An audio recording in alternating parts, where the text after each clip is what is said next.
Hey, how's it going, everybody? Another pickups video for you guys. This is going to be a long one as I've been finding some retro stuff, and most of what I'm going to show you here has been in the last couple of months or so.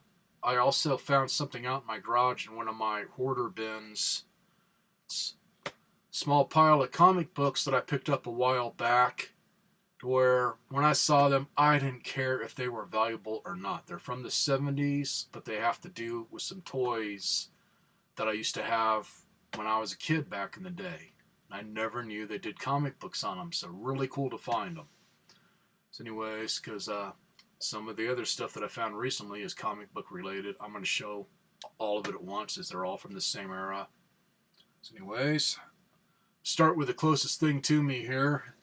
Anyways, now that I got the boombox here that plays tapes and other multiple tape players that I've been grabbing Walkmans, anything that looks minutely old on a Walkman, I grab it from my Goodwill because I know I'm going to get it for cheap.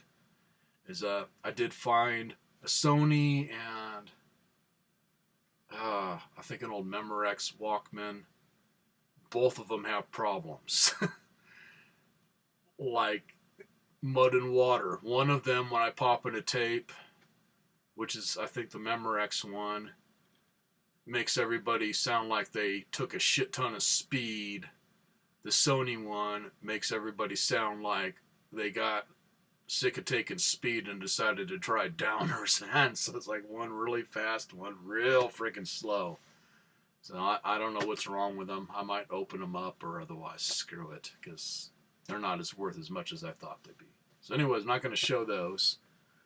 But I'm going to show my small, very, very gradually growing pile of tape cassettes, as I've been finding music, but a lot of them either have been played to death to where it sounds like shit, or they've been played to death to where the reels are getting stuck. So as soon as I hit play, it snaps the tape, or it snaps the tape in another way, or it just friggin' eats it. So these are the ones that have survived so far.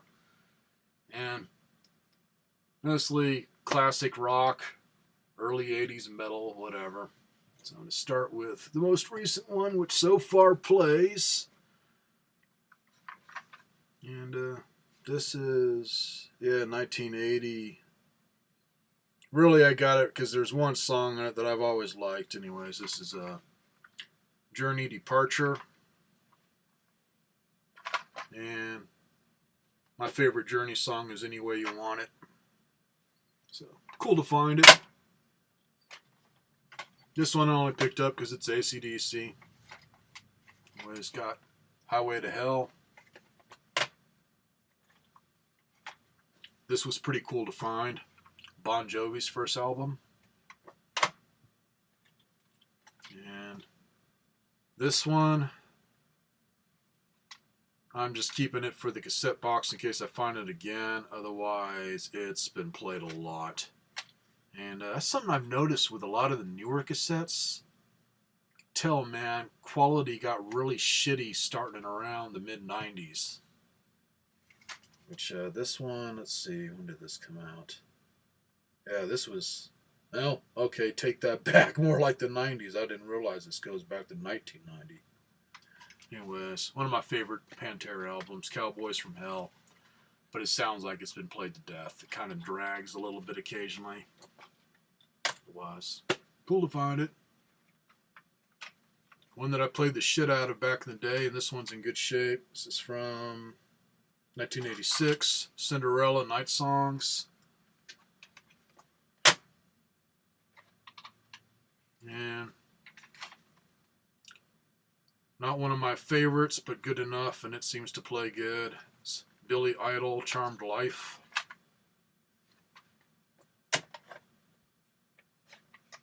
It's probably the newest, or one of the newest here that I've found recently, as some of them have broke. And I'm pretty sure I have this on CD. Chef A, the South Park album.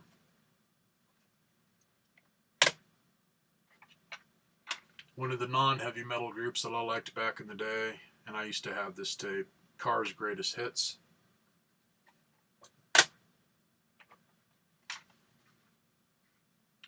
Metallica, Garage Incorporated.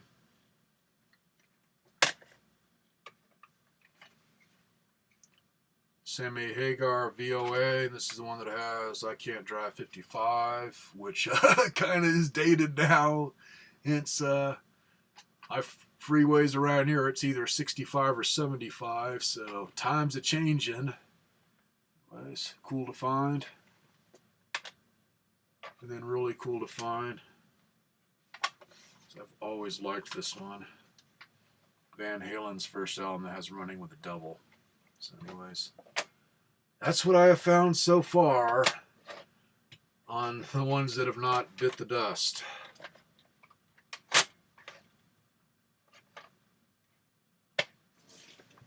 Alright, let's see.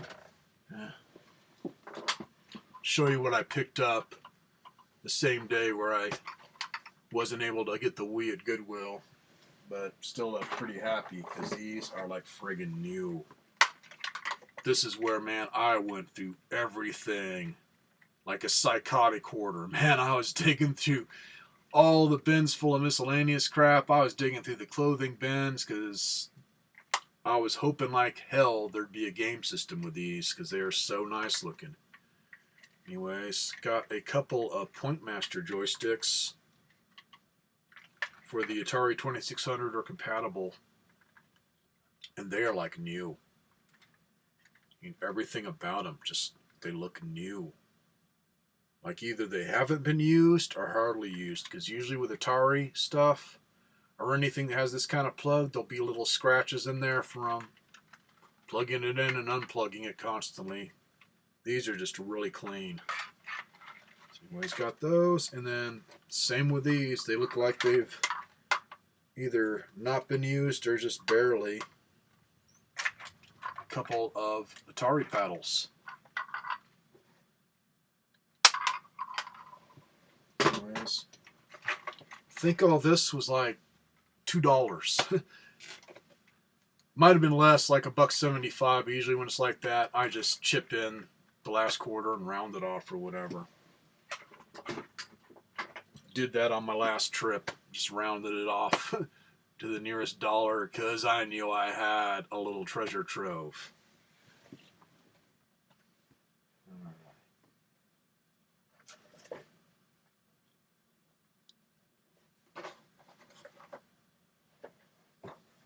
These two things I found on the same day, and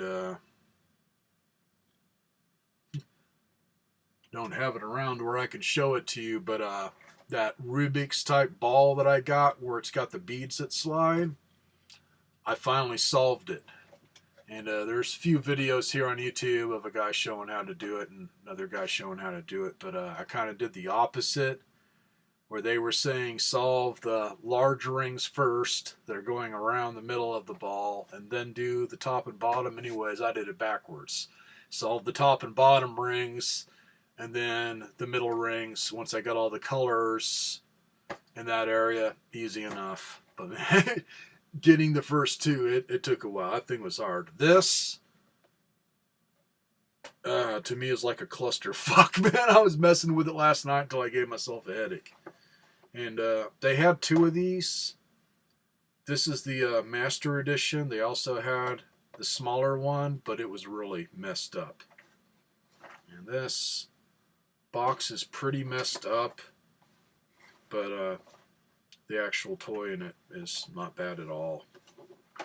Anyways, this is the Master Edition Rubik's Magic Puzzle, and put out by Matchbox. Anyways, it's a flat puzzle where you got tiles that are linked together with fishing line, and you gotta unfold it and either link up the rings or separate the rings like this, or it's got other different patterns you can do or whatever, or it's got it to where you can do different geometric shapes, which on that I haven't been able to do anything, man, other than fold it up really weird. But got the original instructions here, kind of showing how it is. And then inside here, it's just something to where old enough Or if you guys find one of these, man, be really careful with it because it is fishing line and it does tend to get brittle over the years. Let me see here. Remember when this was. This is from 1987, a year before I graduated from high school. Became an achiever or non-achiever. Anyways, here it is. Just unfold. Keep unfolding until you get it in the right pattern. All I can say on that, man, not easy.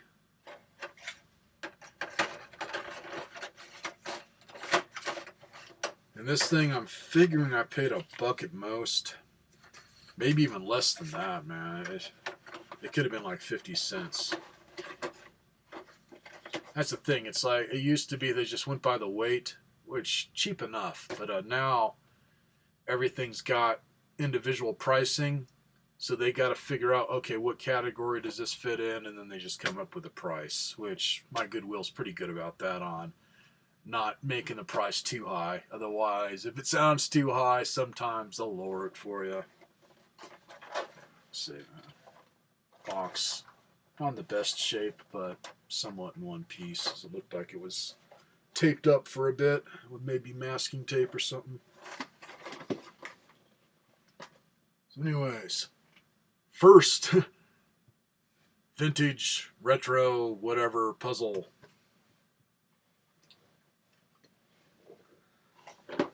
This was buried in some stuff, like just miscellaneous. He had some socks and everything thrown in, and I just saw the end of it. And I knew what it was, but I saw something that just lured me to it, because usually I pass these up because there's so goddamn many of them. Anyways, this is pretty freaking cool. And for anybody that's found one of these, is I've been researching it since I picked it up, and this is from 1965, but I don't know which variation and how many. I don't know if it's like second variation, third variation, or what. Anyways, this is an original Milton Bradley operation game, and this is one of them where the doctor is smoking a stogie, which on Wikipedia, I think it must have been 1970 when they started taking all that shit away from kids' stuff, because they used to make a lot of the beer commercials and cigarette commercials and stuff to where it was either they were drinking or smoking or whatever, which definitely nowadays that's a no-no. So this would not go over nowadays. Even that I did hear that they made a remake of this in I think 1999 or whatever, where the cover looks similar, but there's a lot of stuff missing on it, like the dates or whatever. And that's one, watch out for it if you guys collect these. I spotted one idiot on eBay trying to sell one for $100 because it was like mint. Hence, it's not that old, so of course it's going to look mint. And obviously out to rip somebody off, because it was a definite new made one fake. And I saw a few others doing the same thing, trying to treat new made ones like they're vintage, which I'll point out some of the stuff that the original first one has. Hence, I don't know if this is the second variation or what, because they gradually started changing stuff here and there before they took the cigarette out of this guy's mouth.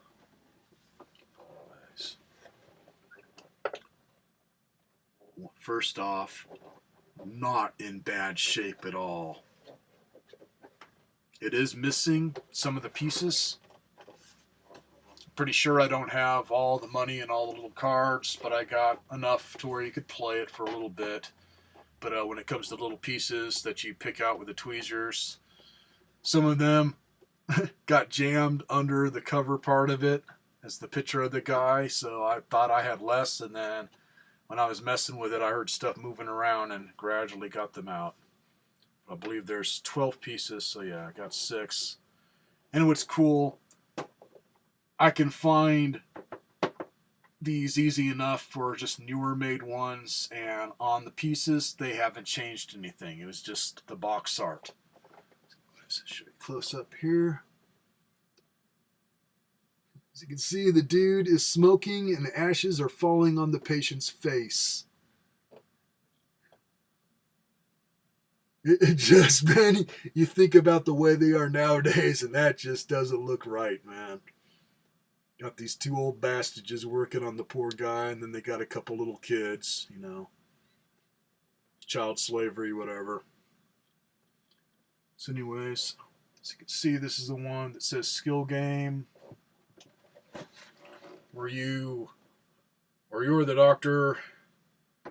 And then this one has the key under the Milton Bradley there, where the original one, from what I found, has the key going through the Milton Bradley logo at an angle, and instead of skill game, it says electronic game.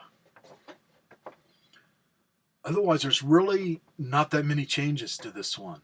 That's why I'm wondering if this is maybe like the second or third variation, because everything else matches up to the original. It says Milton Bradley Company in the corner, Springfield, made in USA, and then 4545.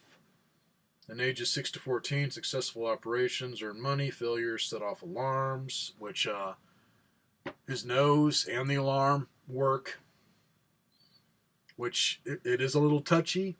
I'm thinking it's because some of the batteries back in the day were paper and might have been a little bit thicker, so fit tighter in the thing. I popped in a couple of Duracell and they were kind of loose.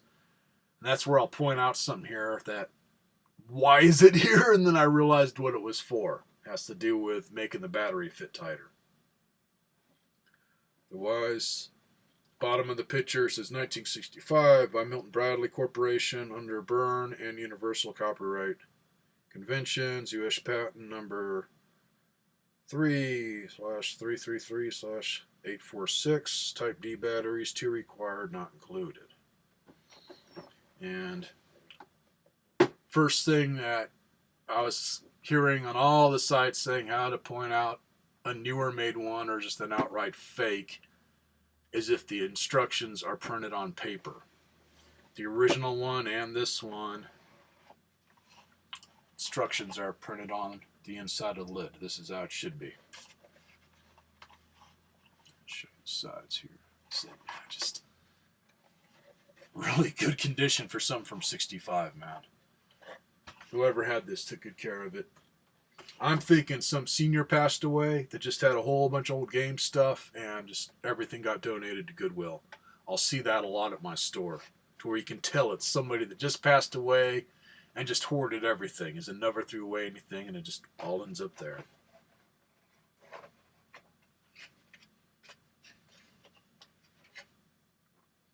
So here's the dude, and it still has the rubber cap over the light bulb there, which just unscrews, and then you just pull off the rubber cap to replace it. And just one little crease here where somebody was trying to get under it, where it could have been the same problem I had, where some of the pieces got under the picture here, or it's just stuck to where I had to carefully lift it up and get under there with the tweezers and grab them. Otherwise, not bad. Up in the corner here, which I was seeing on some of them, it's not there or doesn't say it.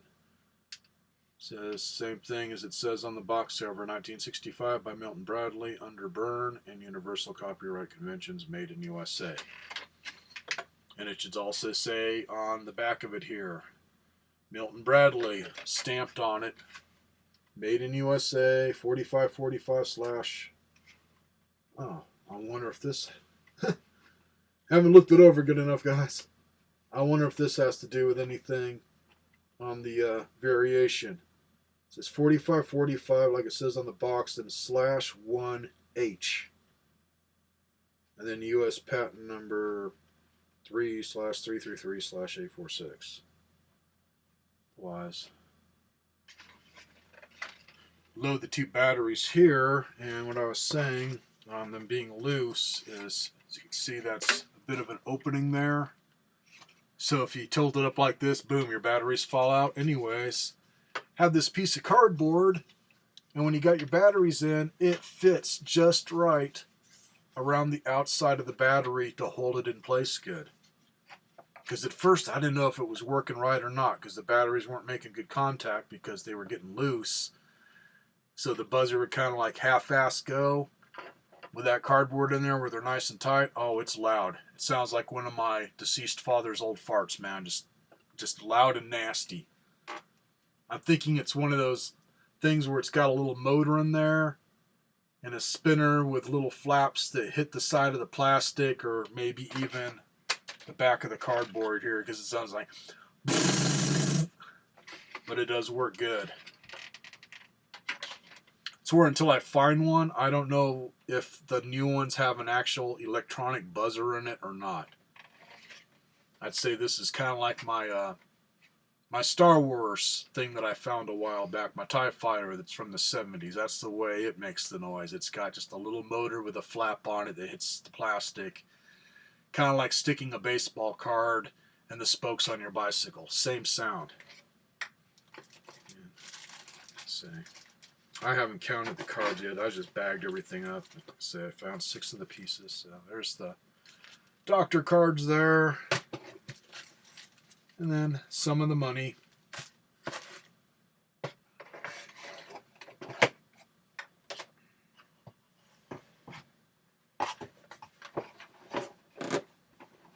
So anyways, pretty fucking cool, man.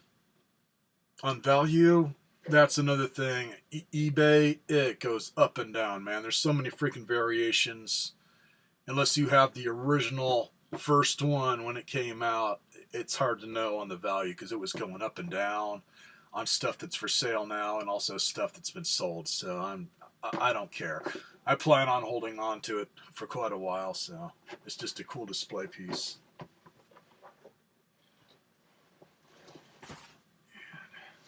That, same thing, $1 or less, man. I can't remember what they charge for board games, because that would be considered a board game. All I know is it's dirt frickin' cheap, man. A lot of the thrift stores around here charge like 50 cents for their board games, so it could have been 50 cents, maybe 75. Who knows? All right. Show this before I forget.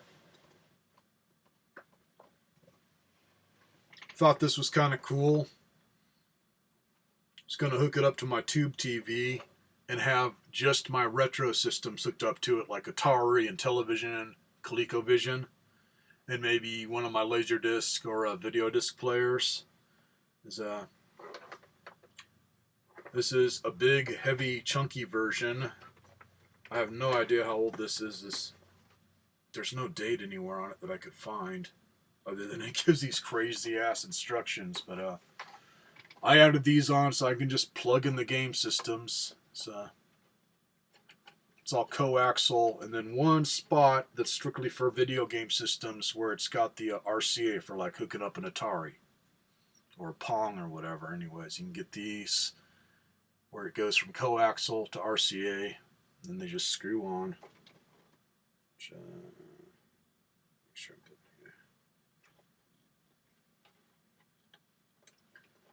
But, not only is this something like the newer ones you see where it's just little push button clicky things for changing to different game systems, this also has a signal booster. And I haven't tested it yet. I have no clue how good it's going to make the picture look on the little booster, because you do have to plug this in, but thought it was cool that everything is on your little buttons here, and every button you push has its little light to tell you if you got like antenna or cable, VCR. This dates it. Video disc is in video disc player, video game auxiliary, and then it's got it set up to where if you want to record off something like your auxiliary or video disc or antenna. So kind of cool. And it's put out by Quasar. Anyways, got this for $2 at most. See, a lot of times I'll get it with other stuff, so I got to divide it up in my head, as I usually don't have the receipts in front of me. A lot of times I just use cash, and sometimes I don't even get a receipt. All right. I'll show the biggest thing last because it's kind of awkward. Go ahead and show you guys these comics. These are the ones that I just found in my garage. And say, man, I don't know if I've shown these in another vid or not. And let's see, 78.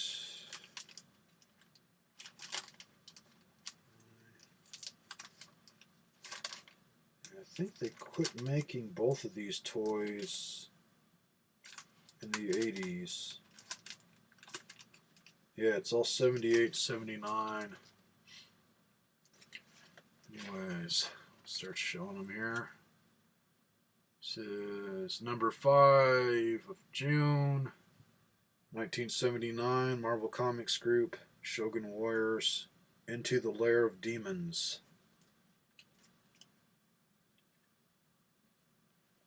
So, let's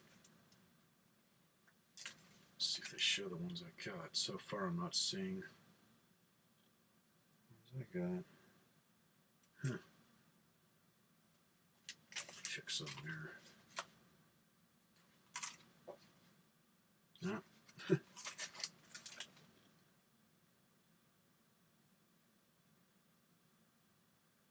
One of the neighbors that I had back in the day had a couple of these Shogun Warriors also, and one of them is what they're showing off here, but the two that I have, I don't see here, but cool enough. So anyways, it's again, this one. And, oh, okay. They raised it up to 40 cents in 79. They were originally 35 when they came out in 78. This is number 2, March, for Shogun Warriors, and Combatra and Dangard Ace join Raideen to battle the elementals of evil.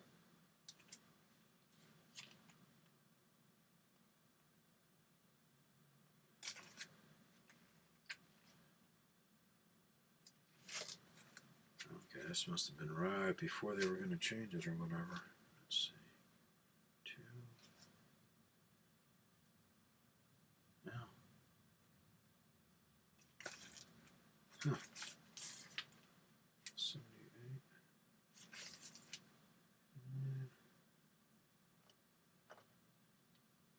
Okay, this one's still 35. It's 79.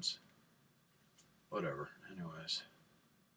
This is number 3, Shogun Warriors. Doesn't really give the name or whatever. It just says you're doomed when Combatra. One Shogun alone cannot defeat Rockor.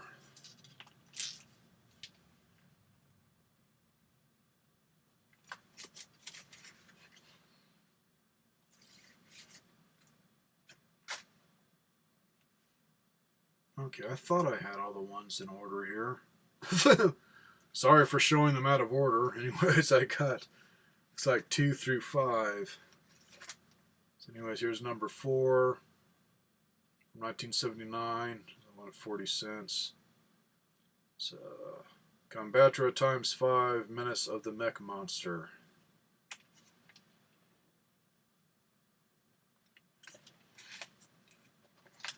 Make sure these are all together.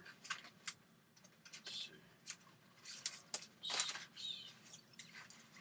Alright, and these were in order too.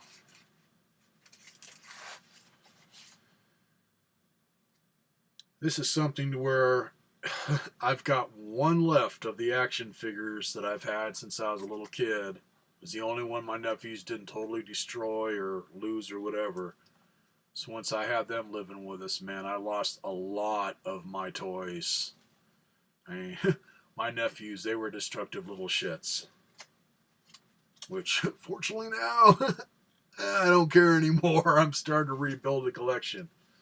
But I wish I could find some of these guys. These things were cool. Anyways, these are all Micronauts. This is number 3 from March. From 1978, 35 cents.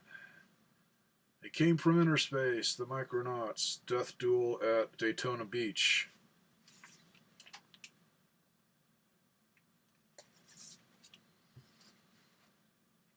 And 79, still 35 cents.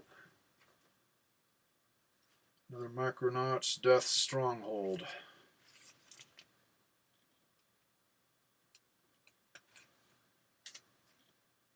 And number 5, 79, 40 cents. Prometheus Pit.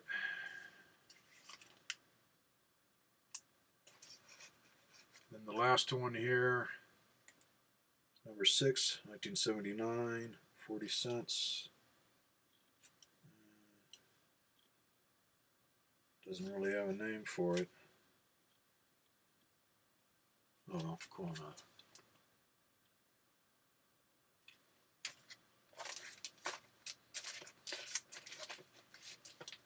So there, that shows my age. God, I can't remember how many Micronauts I had. I had quite a few of the action figures, and I remember I had one of the large robots, and I think its legs were detachable, just the bottom half, the calves. You could pull them off, and they turned into like these little motorcycles that the Micronaut guys could ride, and I think it was motorized. It goes back too far to where I've just forgotten about a lot of that stuff, but had quite a bit of them because they were one of the cheaper toys back in the day. But really cool. In fact, the one little action figure I have, it's one of the die-cast ones where it's a robot. In fact, I think it's the one that's all gold. And I don't know if it had the mummy coffin or if I used the coffin from one of my other characters, because some of them came in a little mummy, sarcophagus, whatever. But I think most of those were the plastic variations where it was the see-through plastic, so don't know. I'd have to look it up. Alright, more comics. And these, wow. This was at the swap meet, and right off the bat, these were $1 a piece. And I almost walked past them.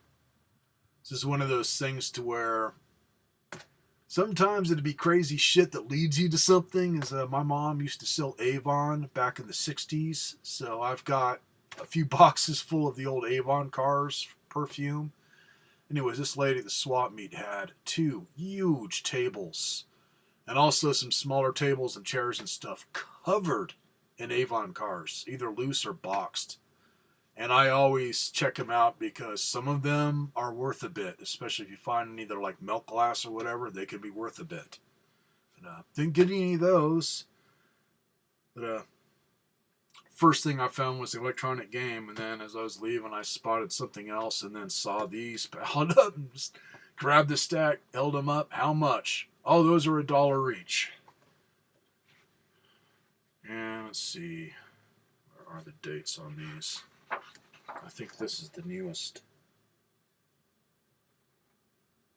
Find the damn date here. It's somewhere. They always hide it well. 1980 for this one. All the others are from the 70s. Anyways, these are the giant comic books from back in the day. It says Empire Strikes Back, complete in one issue at $2. It's number 2. Parky's Run, whatever that means. Marvel Special Edition, Star Wars Empire Strikes Back. And Star Wars Saga Continues, Special Collector's Edition, the official comics adaptation of the most eagerly awaited space fantasy film of all. Which I guess means every movie that came before this sucked ass. And then there was this. Which they're wrong. Because Star Wars fucking kicked ass. And then this kicked still more ass. And they're still kicking ass. Blew my mind. I can give her the money fast enough because they're all in good shape. There was only one of them that I didn't pick up. I think it was like Super Friends or whatever, and it looked like a little kid got a hold of it and just tore it up. It was all wrinkly and stuff, and just the value was gone. Anyways, first one. Next one here. Let's see, this is from 79, 22 at $2. Marvel Treasury Edition, Marvel's TV sensation, The Sensational Spider-Man, featuring the web slinger's greatest team-ups, Captain America, Doctor Strange, Khazar, and Black Panther.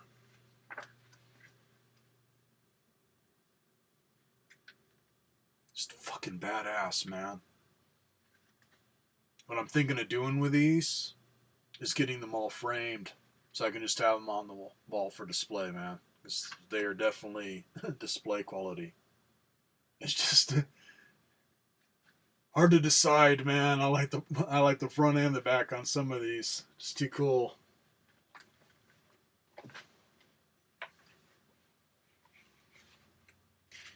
And one of my favorite shows as a kid, Special Collector's Edition, a Marvel Super Special, Battlestar Galactica, the official adaptation of the television sensation.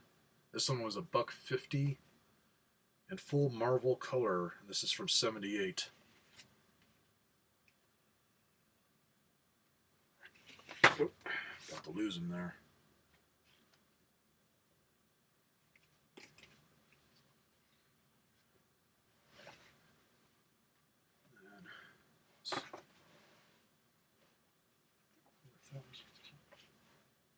Okay, those are all the Marvel, I guess. Brain's going here, guys. Sorry. Yeah, Marvel. Okay. DC also made Giant Comics. As these last two are DC. Anyways, show you this one first. Famous first edition, limited collectors, Golden Mint series. The original Superman from 1939. And this is one where I thought would be worth more. Looking it up, which I'll keep researching because hard to trust eBay. The prices get so crazy even when you go into the sold listings on what the actual value is. But wasn't too much on this. Otherwise, really cool.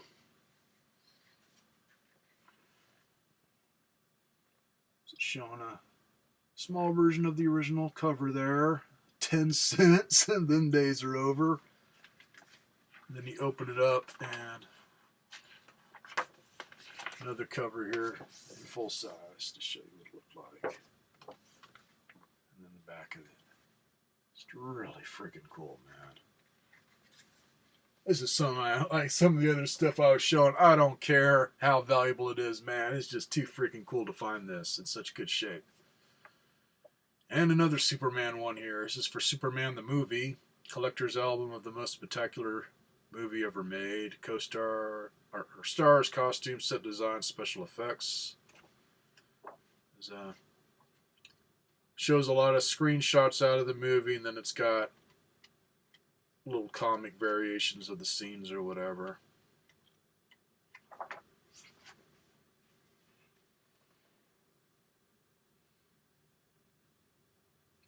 Really nice shot of Christopher Reeve there. Let's see, this is from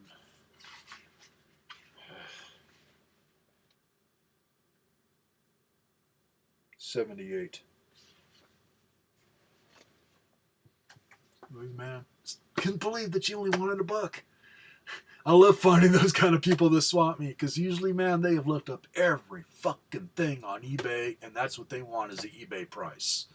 Usually the highest eBay prices. Some of those do go for a decent little chunk of change. It's worth a lot more than $5 for that stack.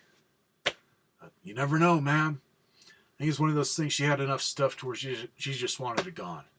Just enough to at least pay for her space, because I know her space was costing her a bit at the swap meet. I mean, she had a very large area, as it was table after table after table, which most people have a table and maybe pull up their vehicle.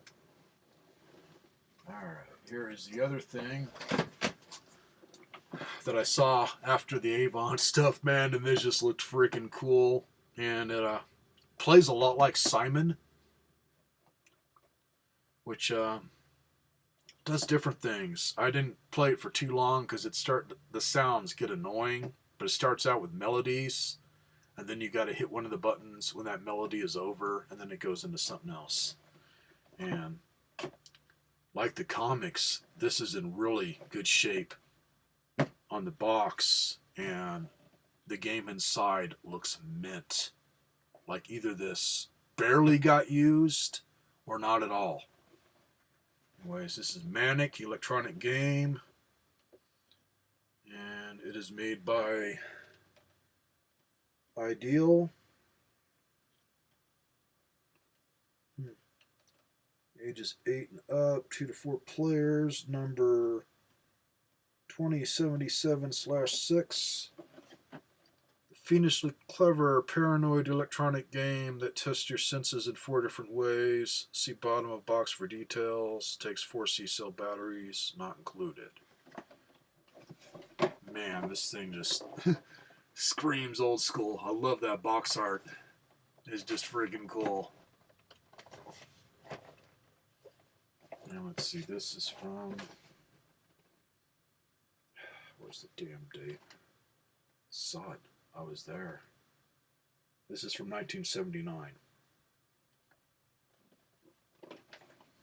I'll show you the back there for instructions.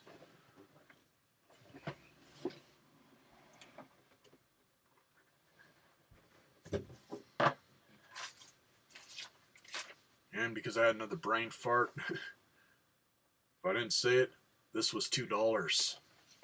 Everything she had was selling for cheap, man. I didn't ask on the Avon stuff, but everything is cheap. I think she was just trying to get rid of it. Got the original instructions and the original warranty.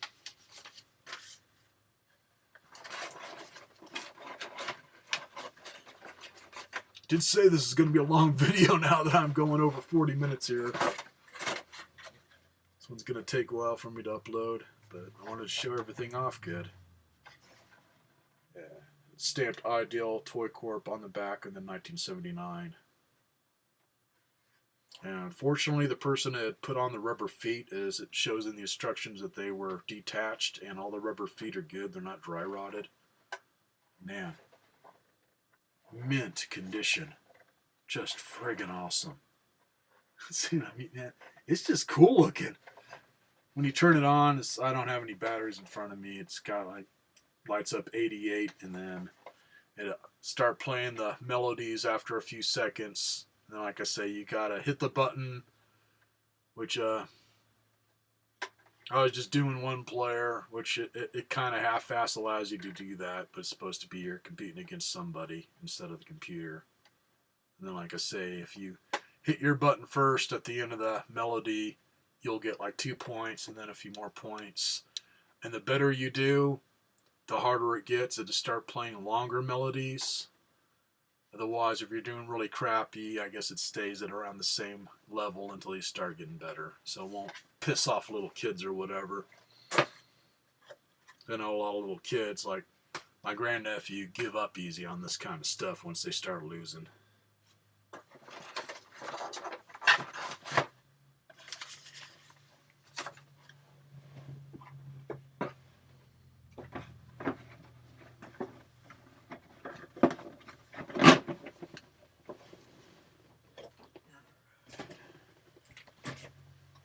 Another thing that I picked up with the Rubik's thing and the Operation game. Just figured what the hell, because it was all in the box and it's in good shape. Let's see, this is from 1988, year that I graduated. And never liked the show, but I say, man, it's all in one piece, and the game itself, good shape. It seems to have everything that went with it. Anyways, this is the travel version of Wheel of Fortune.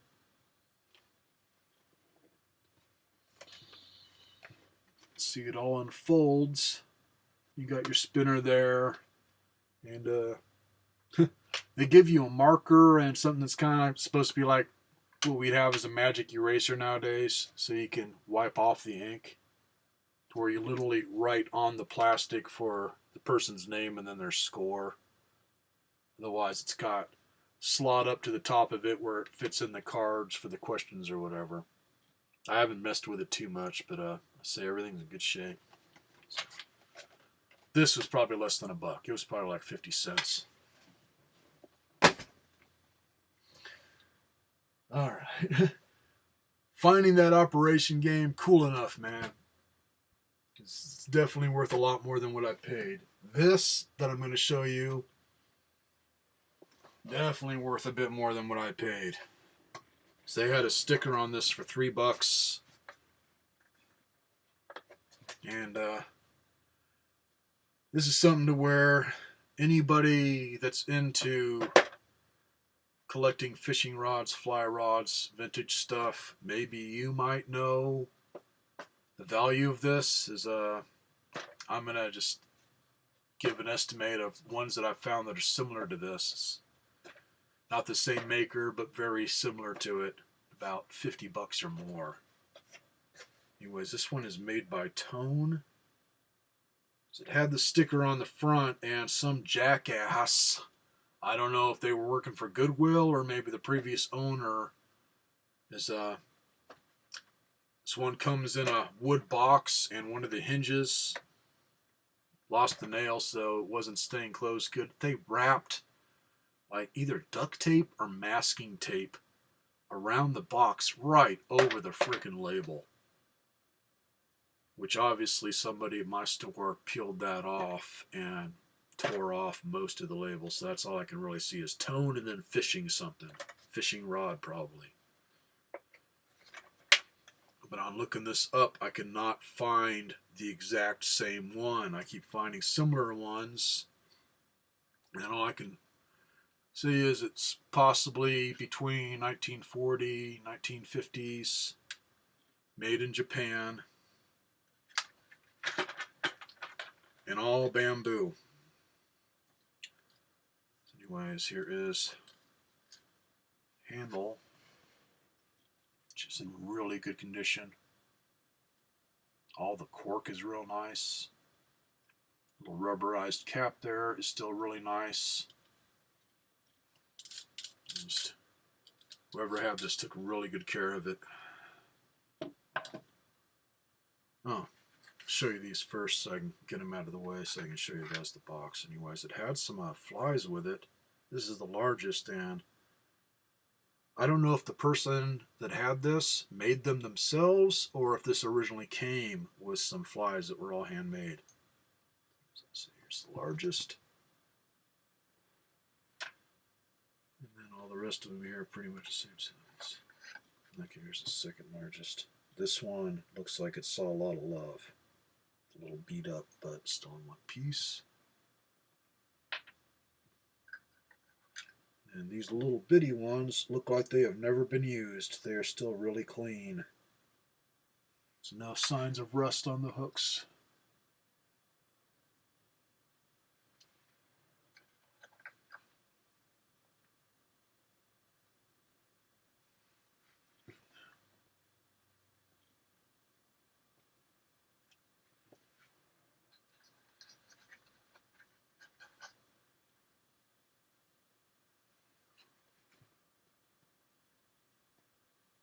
Sorry if they're not showing up good, man. I say they're pretty small, so trying to get them in line with my forehead there so you don't have too much color in the background.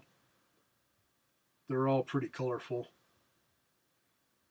That's all of those.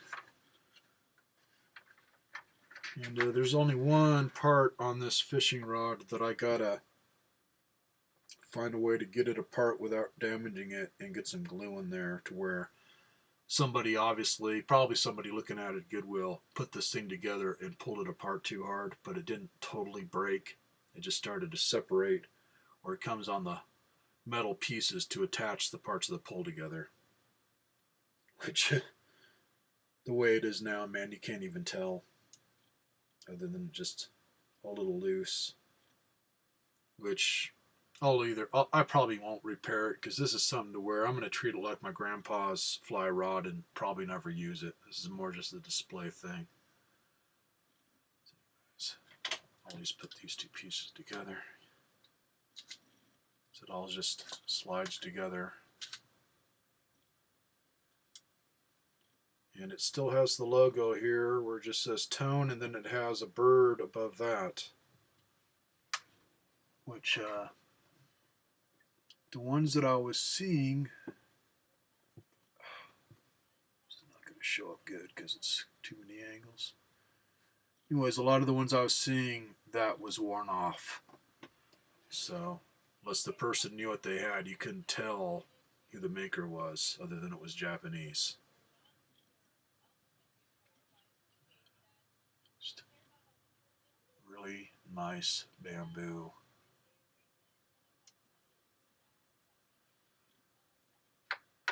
Yeah, I'll go ahead and put this piece on.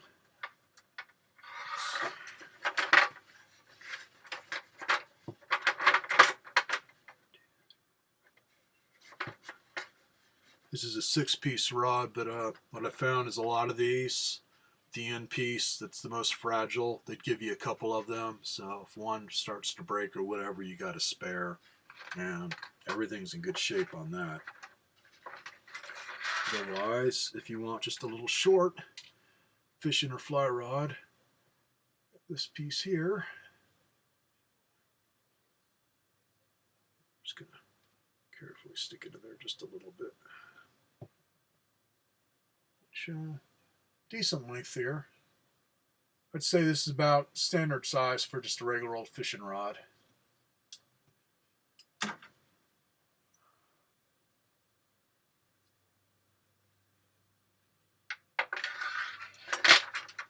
Otherwise,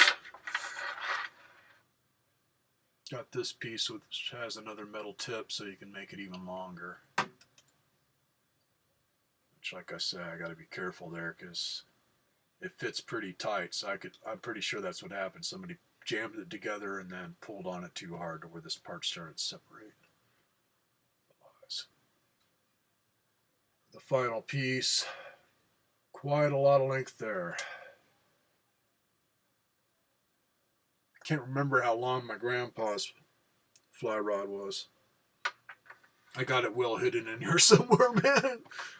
Like a lot of my stuff, I put it somewhere safe, and it's so safe I can't fucking remember.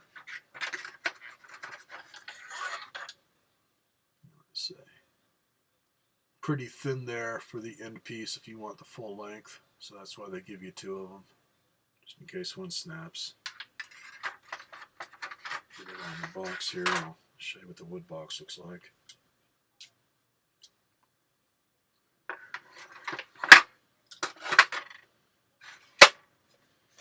So got the hinge all fixed. That was easy.